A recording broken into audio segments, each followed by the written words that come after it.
Olá, queridos, a paz de nosso Senhor e Salvador Jesus Cristo. Vai tudo bem com vocês? Irmãos, nesta oportunidade nós vamos aqui fazer um estudo sobre a pessoa de Maria, a que foi mãe de Jesus Cristo, ok? E nós vamos analisar aqui pelo menos duas coisas. É a Imaculada Conceição de Maria, e com Imaculada Conceição de Maria nós estamos falando da doutrina que diz que ela foi gerada sem pecado, ok? Então nós vamos analisar essa questão da Imaculada Conceição de Maria. Será que Maria realmente ela foi gerada sem pecado?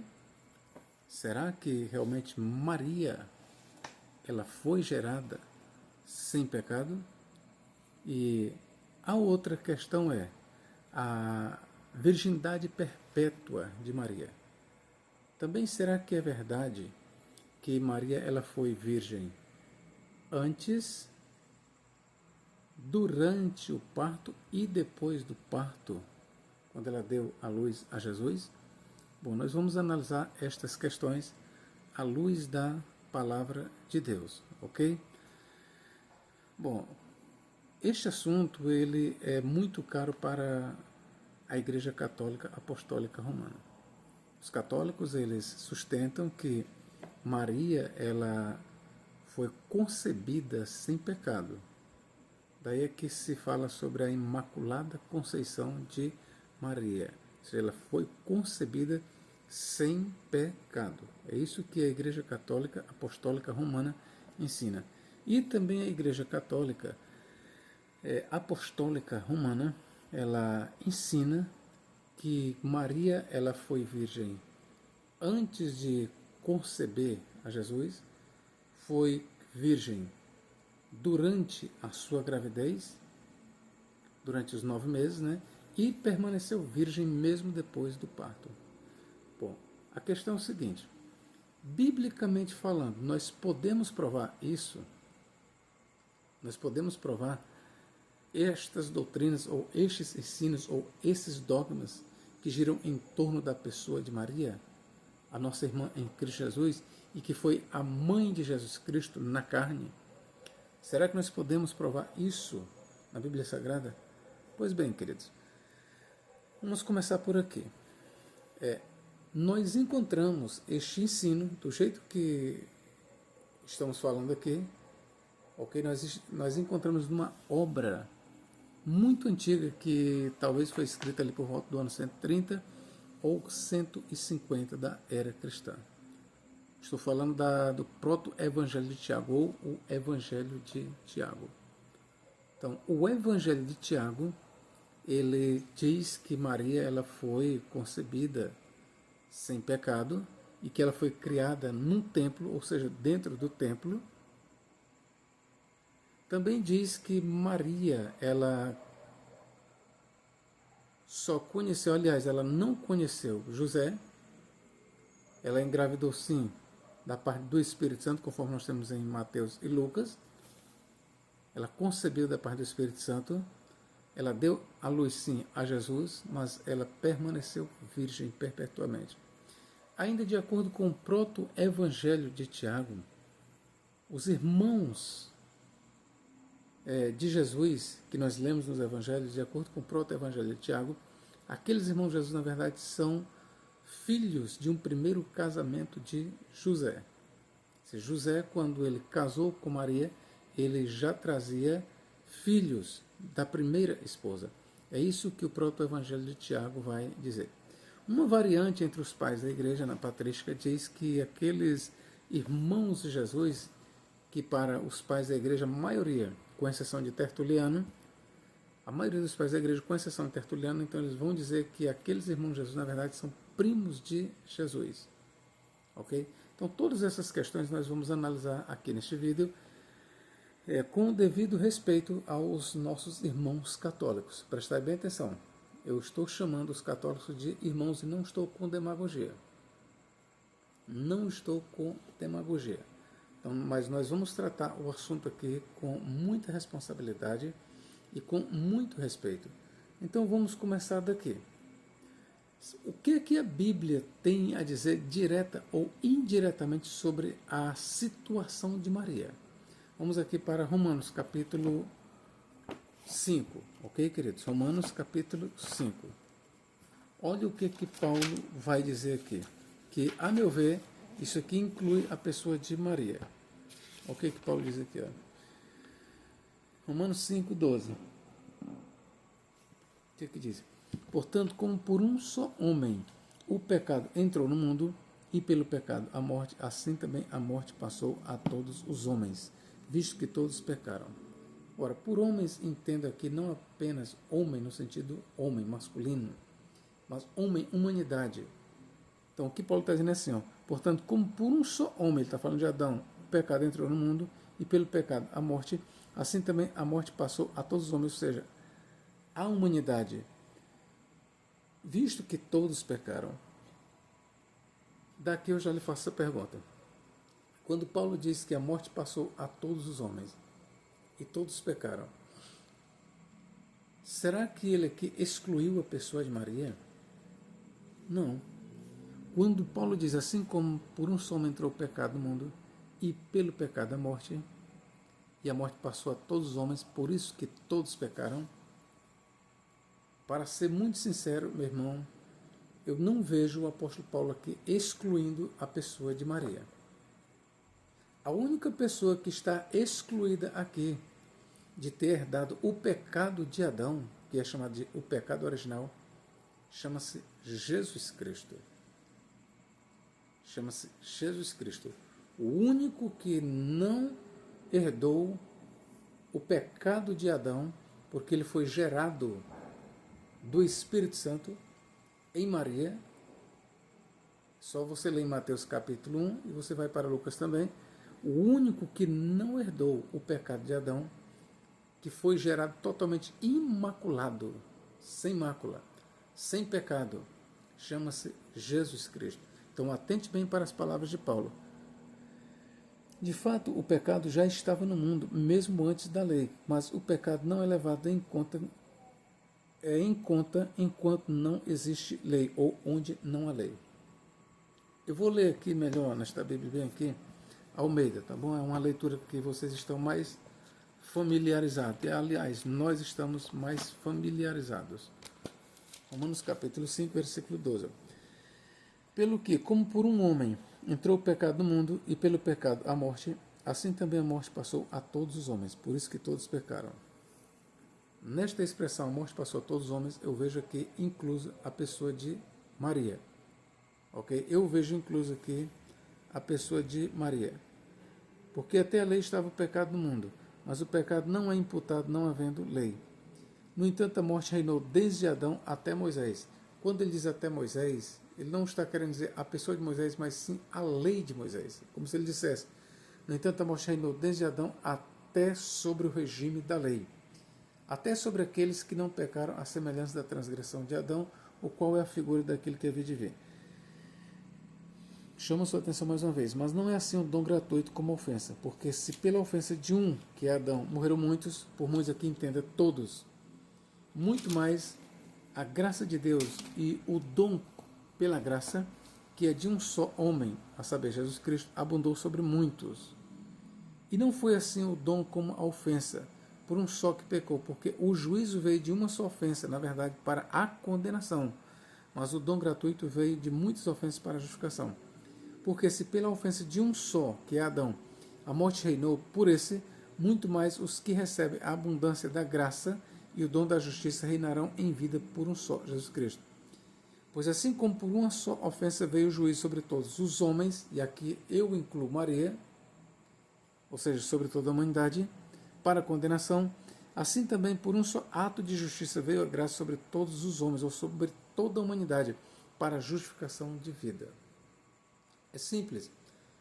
Todos os homens que vêm ao mundo, que aceitam a Jesus, eles são beneficiados pela graça. Ok? Quer dizer aqui, assim também por um só ato de justiça veio a graça sobre todos os homens para a justificação de vida.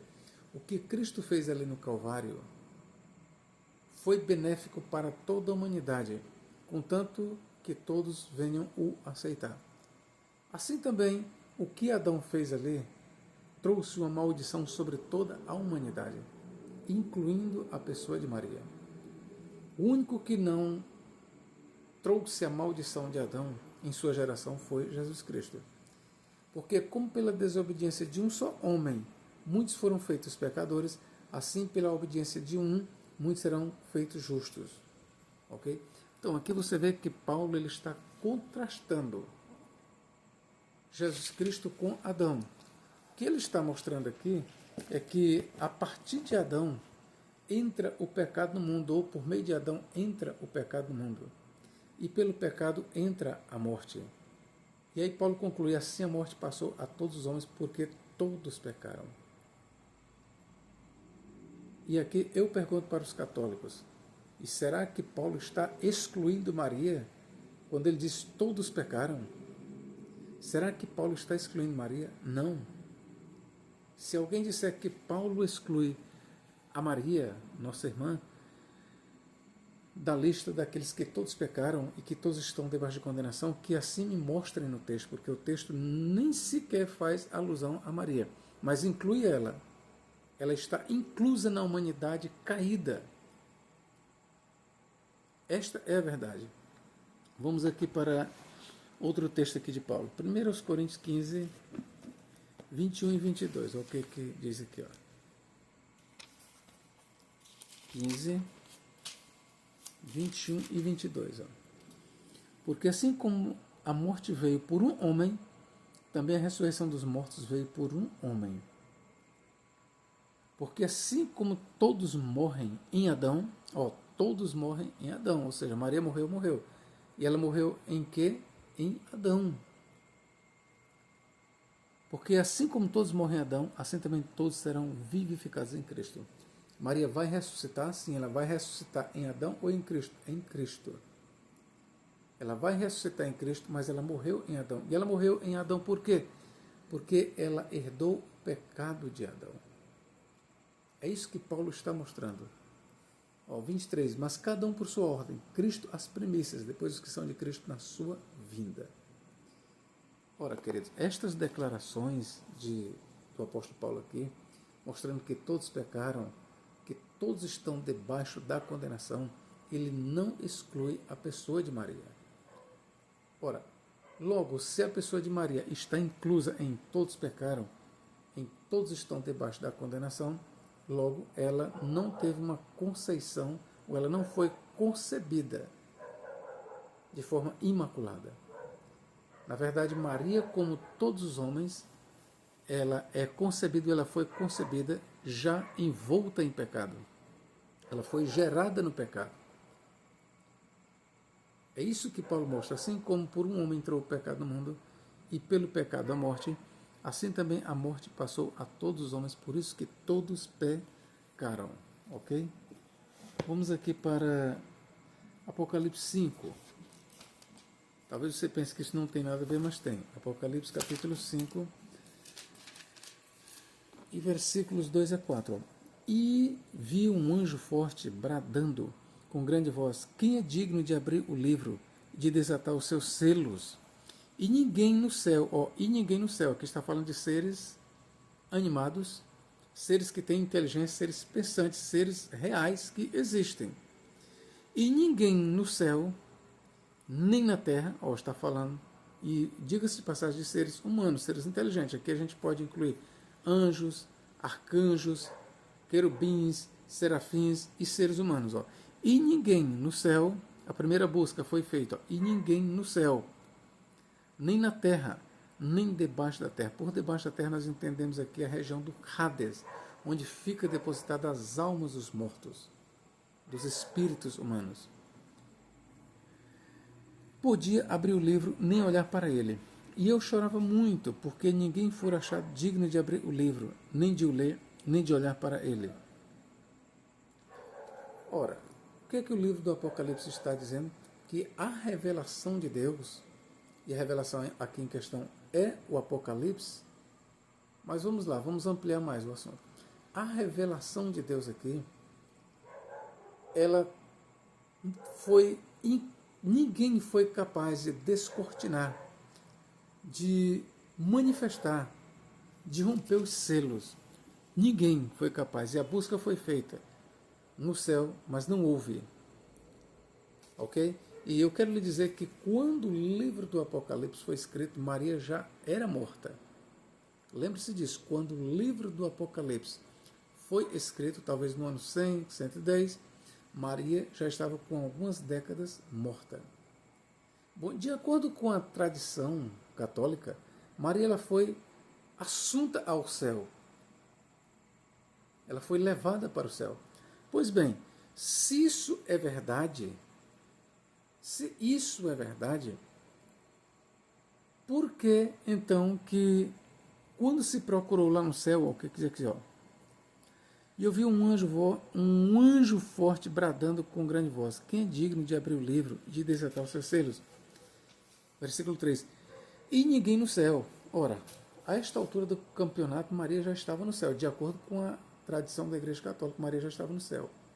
E se ela foi gerada sem pecado, se ela permaneceu virgem antes, durante e depois do parto, ela deveria ser digna disso aqui. Você sabia disso? Se ela foi gerada sem pecado, ela deveria ser digna. Ora, mas de uma vez que se procurou no céu e ninguém foi achado capaz de abrir o livro e de desatar os seus selos, logo nós incluímos a pessoa de Maria. E isso mostra que ela foi indigna de trazer a grande revelação dos últimos tempos para a humanidade. Logo eu vejo aqui que Maria ela não foi gerada sem pecado. Ela foi gerada como todos os homens, no pecado de Adão. Ok? E eu chorava muito. Vamos aqui, ó. E ninguém no céu, nem na terra. Aqui já descarta também todos os habitantes da terra. Nem no céu, nem os habitantes da terra foram dignos de desatar o selo. Ok? Nenhum deles foi digno de abrir o livro e de desatar o selo, os selos. Nem no céu, nem na terra e nem debaixo da terra. Debaixo da terra é o Hades. Mas vamos dizer aqui que alguns católicos digam assim: não, o livro do Apocalipse, quando foi escrito, Maria ainda não tinha morrido. E ela ainda estava no Hades. Vamos lá. Ou melhor, e ela ainda estava aqui na Terra. Mesmo que ela estivesse aqui na Terra. Vamos dizer que seja verdade que o livro do Apocalipse foi escrito ali antes de Nero, o que eu sei que não foi. Mas vamos aqui por essa hipótese. Vamos dizer que o livro do Apocalipse foi escrito ali nos dias de Nero, né? Então Maria ainda supostamente estava viva. Estava.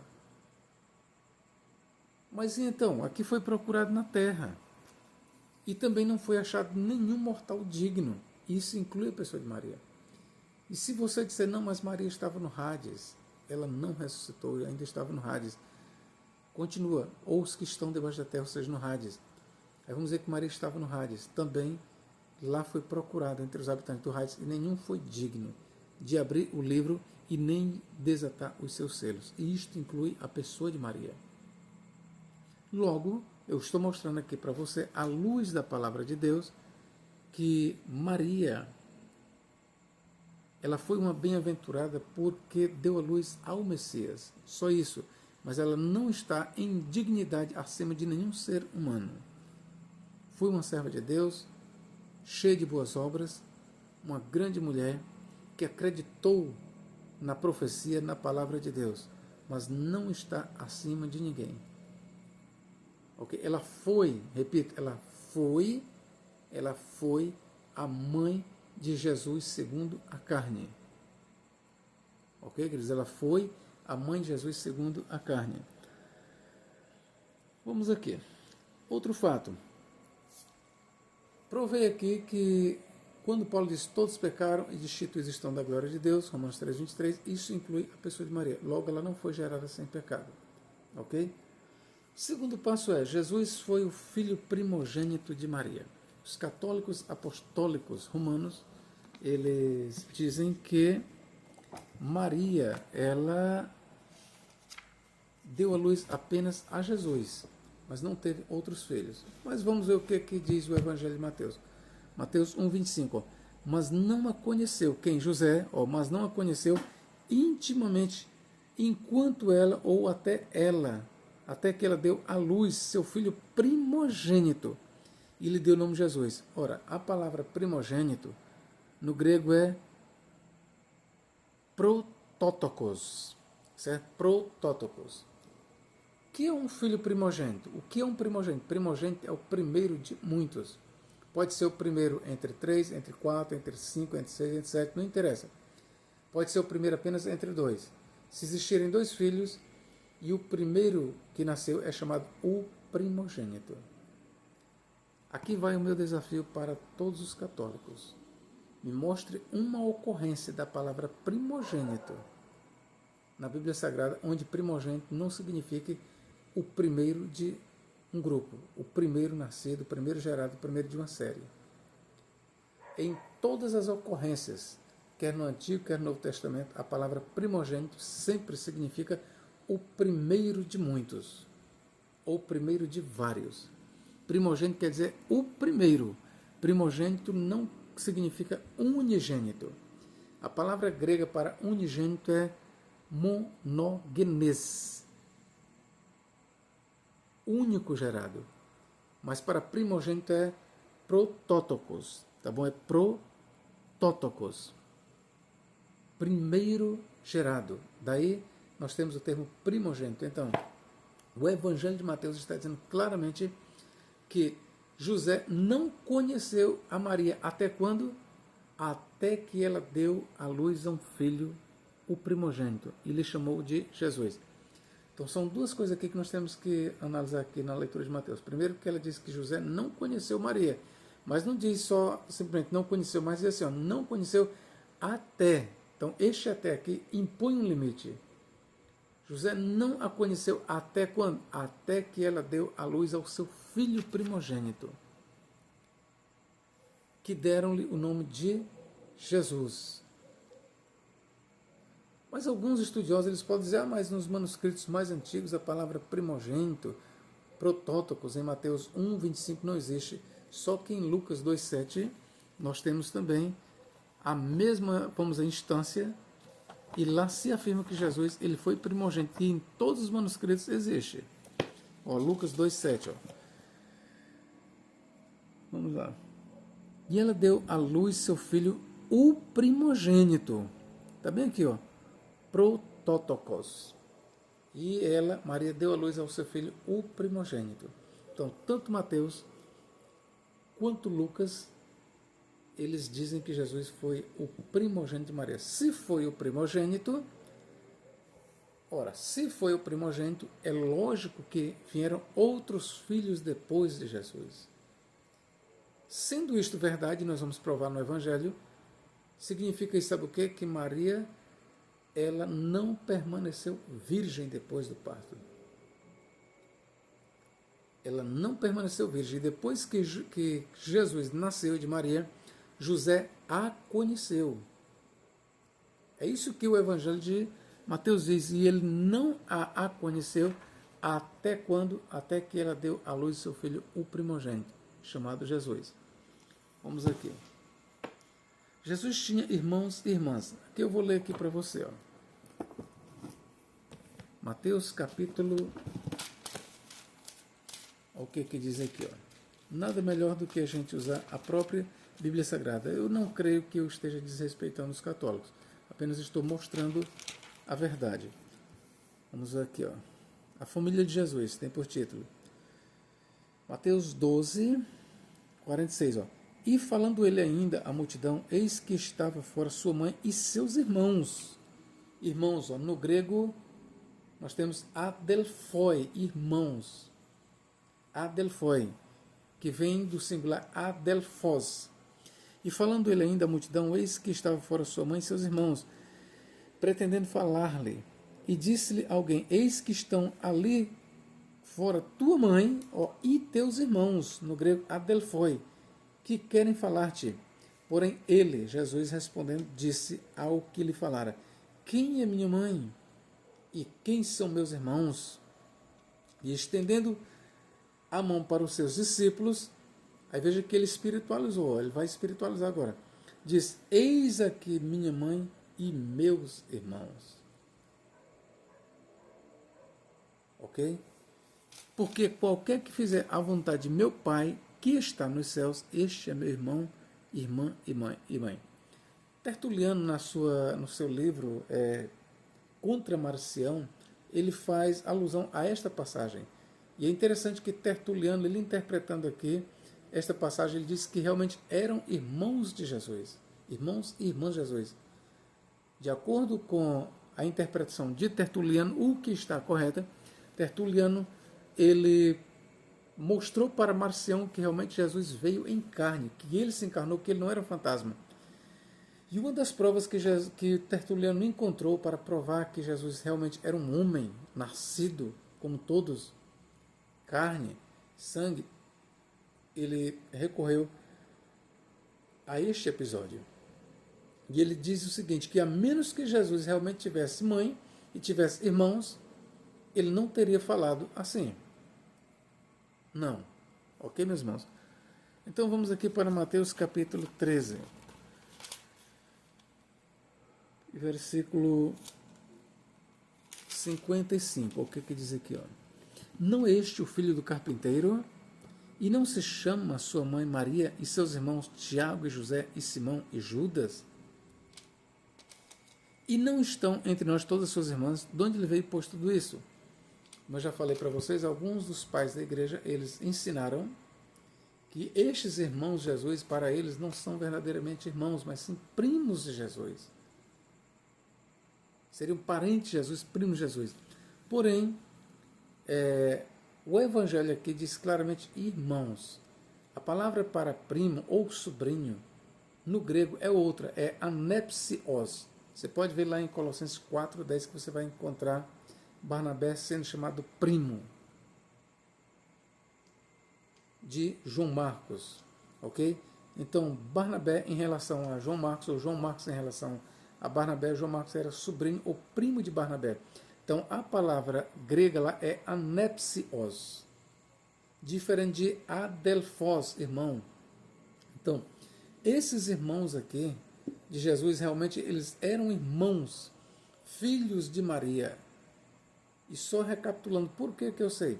Porque tanto Mateus quanto Lucas, eles chamam Jesus de o primogênito filho de Maria. E aqui, mais uma vez, eu faço o desafio aos católicos. Onde em toda a Bíblia Sagrada, a palavra primogênito, no grego protótokos, significa unigênito. Não existe.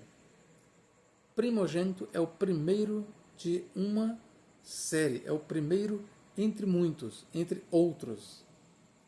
É o primeiro. Não é o único. Ok? Mateus e Lucas, eles não disseram que Jesus era o unigênito filho de Maria. Em relação a Deus, ao Pai Celestial, Jesus é o filho unigênito. Sim, isso está escrito. Unigênito, filho de Deus. Mas em relação a Maria, ele é o filho primogênito, queridos. Então nós estamos mostrando aqui para você que esta doutrina sobre Maria ter sido gerada de forma imaculada, sem pecado, ela não procede da Bíblia, não. Ela procede do próprio Evangelho de Tiago. E essa ideia de que os irmãos de Jesus não eram irmãos de Jesus, mas eram primos, ou eram filhos de José de um primeiro casamento, ela também não pode ser encontrada na Bíblia Sagrada. Isso é uma doutrina da tradição extra-bíblica católica. A Igreja Católica Apostólica Romana, ela mantém esta tradição extra-bíblica, mas não é da Bíblia Sagrada. Esta é a razão porque nós, evangélicos, e se me permita, protestantes, enfim, todos os estudiosos cristãos da Bíblia, esta é a razão porque nós não concordamos com esse dogma de que Maria foi gerada sem pecado e que Maria permaneceu virgem mesmo depois que deu à luz a Jesus. Nós não concordamos com isso, por quê? Porque isso é contrário à Bíblia Sagrada. A Bíblia não ensina isso aí, ok? Bom, olha, as passagens que eu já li sobre a família de Jesus, eu li apenas Mateus, e a outra referência que é o paralelo, você pode ir para Marcos, capítulo 3, sobre a família de Jesus, vai para Marcos, capítulo 3, versos 31 a 35, sobre os irmãos e irmãos de Jesus. Você vai para Marcos 6, 3, que é a mesma coisa que nós lemos em Mateus, capítulo 12, e versos 55 e 56. Então lá diz, não estão entre nós os seus irmãos e as suas irmãs, não é este o carpinteiro, não é isso? Aí também você vai encontrar sobre a família de Jesus em Lucas 8, 19 a 21. Ainda sobre Jesus ter irmãos, você vai para João 7, capítulo 7, versos 3 e 5.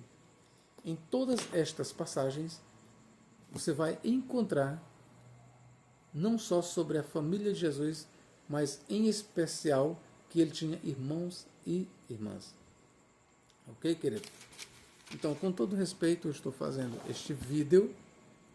E se tiver algum católico aí inscrito no meu canal, eu gostaria que não me tenha por ofensor. Eu não estou lhe ofendendo, mas eu estou lhe mostrando o que a Bíblia Sagrada diz. Primeiro, de forma indireta, quando Paulo diz todos pecaram e destituídos estão da glória de Deus, isso inclui a pessoa de Maria. Quando ele diz assim como por um homem entrou o pecado no mundo e pelo pecado a morte, assim a morte passou a todos os homens, por isso todos pecaram, Paulo inclui a pessoa de Maria. Ok? Se ele inclui a pessoa de Maria, e inclui, logo ela não foi concebida sem pecado. E quando a gente vê em Mateus e Lucas que Jesus foi o filho primogênito de Maria, logo também não é verdade que Maria permaneceu virgem depois do parto. Não é verdade. Não é verdade. De acordo com a Bíblia Sagrada, não, ok?